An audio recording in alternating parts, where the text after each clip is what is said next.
I started a nonprofit years ago, but wow, would I do things differently today? I've shared in some of my past videos all about some of the mistakes I've made starting a nonprofit and growing that organization. Recently met another nonprofit founder who told me that she had basically totally pivot during COVID-19 and was really inspired by the podcast, How I Built This by Guy Raz. She was talking about how Guy asks, if you had to start all over again today, would you do things differently? Would you do things the same? So in this video, I wanted to share my take on that very question. What would I do differently if I had to start it all over again today? Before I get into that though, I have a little favor to ask. I was looking at my YouTube dashboard and it says that just over 3/4 of you watch this channel but haven't yet subscribed yet. If you found any of my videos helpful or valuable or even entertaining or encouraging in the past, will you do me a favor and just hit that subscribe button? It really helps the channel grow. It helps us reach more people trying to make a social impact. And that's what it's all about. So if you could do me a favor, hit the subscribe button and ring the bell to get notifications, that would mean so much to me. Thank you. All right, let's get into it. It really comes down to 4 things that I think I would do differently today if I were starting a nonprofit completely from scratch. The first thing is I would work on forming a lot of community connections first. And here's why. I've noticed anecdotally and through my own personal experience that the nonprofit founders who start out with a lot of connections in their network related to the issue or cause that they're working on, or a lot of connections who might be able to provide that early on support, these founders are going to be able to move faster. They're going to be able to get support faster and more easily, and they're going to get that momentum a little earlier than those starting without those connections. So if you're feeling like you don't have those connections in your community yet, have no fear. I feel like I didn't start with those connections. I was, basically in college. I didn't know my community landscape very well just yet. I had to start from the ground up to figure out who was in the ecosystem and who would be a good connection. It's a lot of asking questions and having conversations and coffee with lots of people, which can be fun. So if you're feeling like you don't have a lot of connections early on, here's what I recommend. You're going to want to start, at least for the first few months, just working on building up these connections, really learning about the ecosystem in your community, especially around the specific issue area that you might want to be tackling. And you want to form a wide variety of these types of connections if possible. I'm talking about people like funders who are known for funding the type of issue that you're interested in. Though, again, at this stage, you're not asking for any money. You're just getting to know people and building relationships. People like local government officials who might have related issues on their agendas, other nonprofit leaders, of course, business people who are working with businesses who are known for sponsoring events or programs that, again, are in the same issue area that you're looking to tackle, whether it be education or homelessness or helping veterans or whatever the cause may be. Just finding who is in that space and who cares about that issue at this stage. You might be wondering also, if you don't have your organization set up yet, what exactly are you talking to these people about when you meet them? That is a great question. It's a couple of things. This is a great opportunity for you to introduce yourself, your interest and passion about the particular issue that your nonprofit is going to tackle once it's set up. But you also want to do a lot of listening during these conversations. So another thing that you can talk to these people about is, what are their observations about the challenges or gaps in the issue area ecosystem that you're tackling, right? So what are the challenges that people impacted by this issue are currently facing? What are the programs or services or existing organizations that are doing things that are working really well, and what are they not doing yet? What are the gaps in services? If there's someone who's done work that is similar to the work you're going to be doing through your nonprofit, maybe they're another nonprofit leader or even a public official working on the same issue area, You would also ask them what challenges or hurdles have they personally faced doing the work, because that might give you the ability to predict your own challenges or hurdles in the work as well. And then a really great question. And then another great question that you want to ask during these meetings with people in the ecosystem is, who else should you meet? Who else do they know of who's doing really good work, or who's been an advocate for this issue, or who's a supporter of this issue that they think would be a great person for you to meet? You never know who you're going to discover who's doing the work if you don't take this step, because sometimes they're flying under the radar and people are very social based, right? So it's all about those personal connections and who knows who. The second thing I would do differently in 2024 if I were starting completely from scratch is I would be hyper specific in the niche of my nonprofit, but I would have a long-term strategy for how to expand my services over time. I remember just how hard it was when I was first starting out to narrow down all of my gazillions of ideas. With so many ideas, I really felt unsatisfied or unhappy with the thought that I could only do one thing now or one thing at all, and I couldn't do all these cool ideas over here. That's just kind of part of my personality that I have to accept and work on in terms of stay focused sometimes. But anyway, I have seen that the nonprofit founders that I know who started very specifically were actually able to grow a lot faster. And then they could implement some of their other cool ideas with the momentum they'd gathered. So it wasn't like they had to forget all of their other cool project ideas. It was just that they had to do one at a time. Great lesson learned.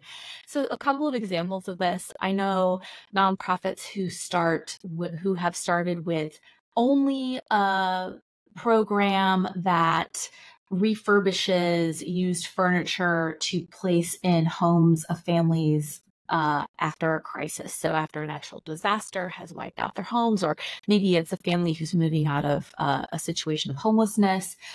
So that's all they did was refurbish furniture and put it in the homes. Very specific.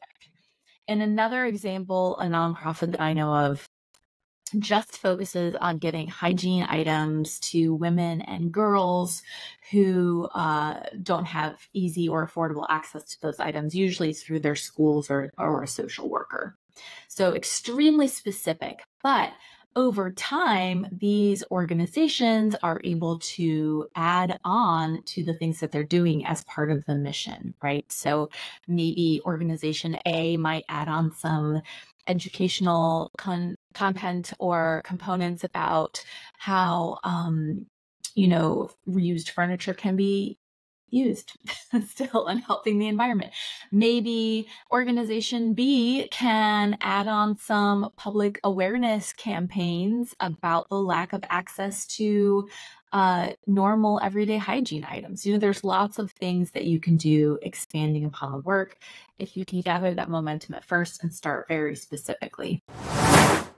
By the way, I forgot to introduce my new desk. I like to call it Mega Desk. Anyway, the third thing that I would do differently if I had to start all over again today is I would think through my revenue strategy for the nonprofit before I even filled out any paperwork. I have talked about this extensively in some of my other videos because it is one of my biggest regrets from my whole journey starting a nonprofit. We put off thinking about how we were going to generate revenue, and more importantly, consistent revenue month over month for quite a while, because we just thought focusing strictly on our programs was the easiest thing to do. But what this meant was that we took a much longer time to grow than I think that we had to.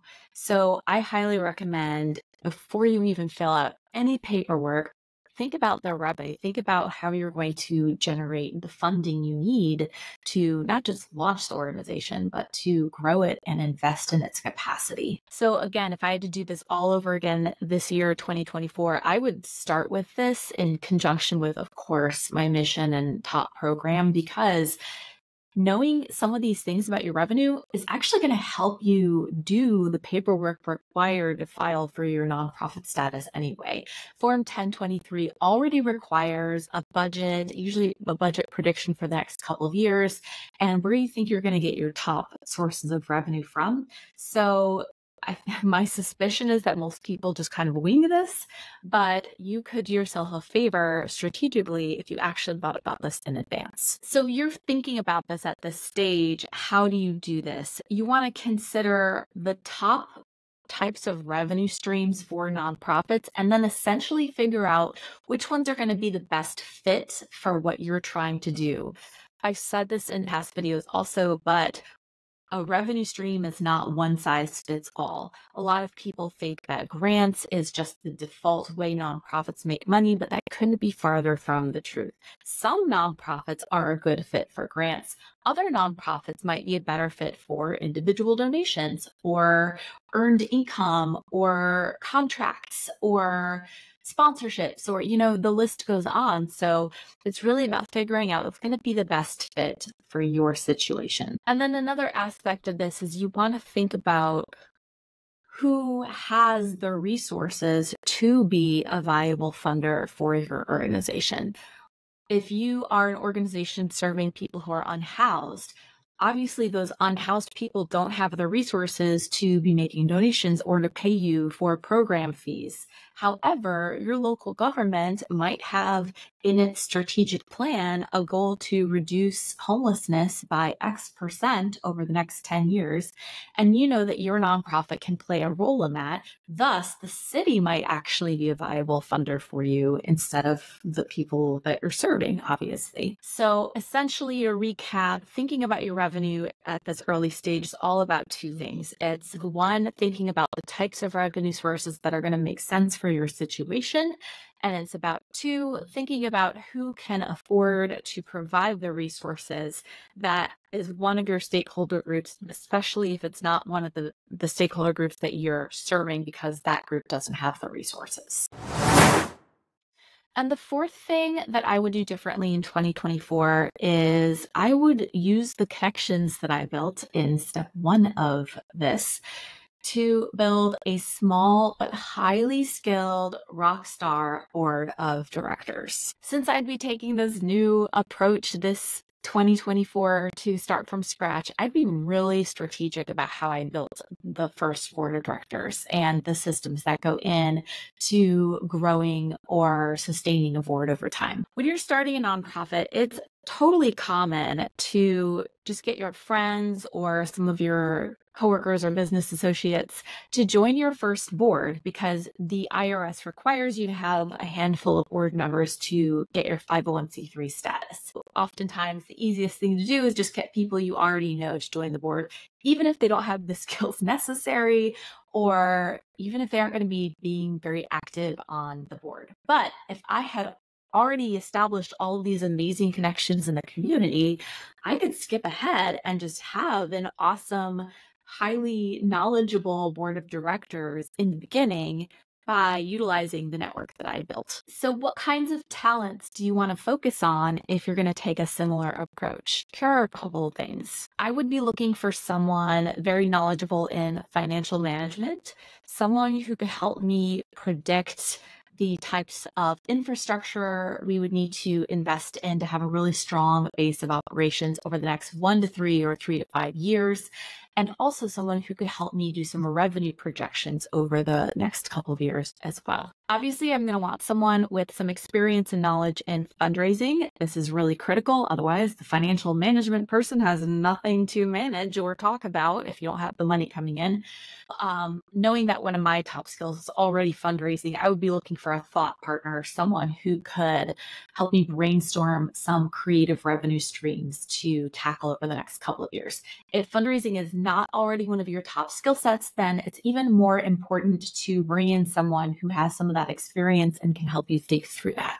Marketing and branding would be another skill I would look for early on in this rock star board of directors that I'm hypothetically building in this situation, because one of the things that I learned was you've got to have a clear message and a brand that resonates with people as soon as possible, because that really helps you build momentum as well. And then the last important talent or skill set I'd be looking for in a board member at this stage is another person who's very knowledgeable or skilled in the specific issue area that we're tackling.